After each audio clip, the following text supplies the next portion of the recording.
Jamia Husainia education and medical trust Rander Surat की मालिकी की जामिया दारुल कुरान गुलीवाली मस्जिद और क्रिएटिव स्कूल सरखेज अहमदाबाद की करोड़ों रुपए की ज़मीन के बाबत में खोटे दस्तावेज और दूसरे गैर वहीवट करके अपने ट्रस्ट में ट्रांसफ़र करने वाले इरफान मेमन को क्राइम ब्रांच ने अरेस्ट किया था और कल नामदार कोर्ट ने 7 दिन का रिमांड के ऊपर भेजा है इरफान मेमन को। आगे देखिए एडवोकेट क्या बोल रहे हैं ये केस के बारे में।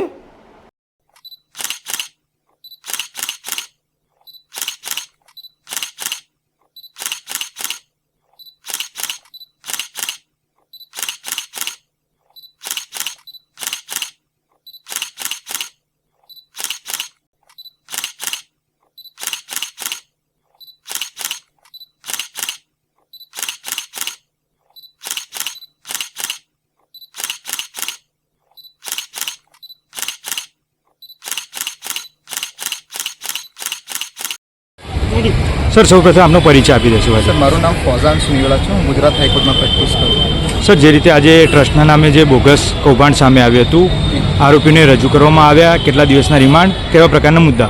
Sir DCB police station crime branch દ્વારા ઇરફાન મોહમ્મદભાઈ મેમન કરીને એક વ્યક્તિ છે, તેણે બોગસ ટ્રસ્ટ ક્રિએટ કરીને જામિયા દારુલ કુરાન નામના એક બોગસ ટ્રસ્ટ ક્રિએટ કરી, જેમણે જામિયા હુસૈનિયા રાંદેર સુરતની પ્રોપર્ટીઝને 8 પ્રોપર્ટીઝને જે 30 કરોડની કિંમતની અંદાજિત પ્રોપર્ટી છે તે પ્રોપર્ટીને પોતાના ટ્રસ્ટમાં ગેરકાયદેસર રીતે ખોટા ઠરાવ, બોગસ પેપર રિપોર્ટો અને બોગસ સહીઓ કરીને પોતાના ટ્રસ્ટના નામ ઉપર કરવાના પ્રયત્ન કરેલ છે।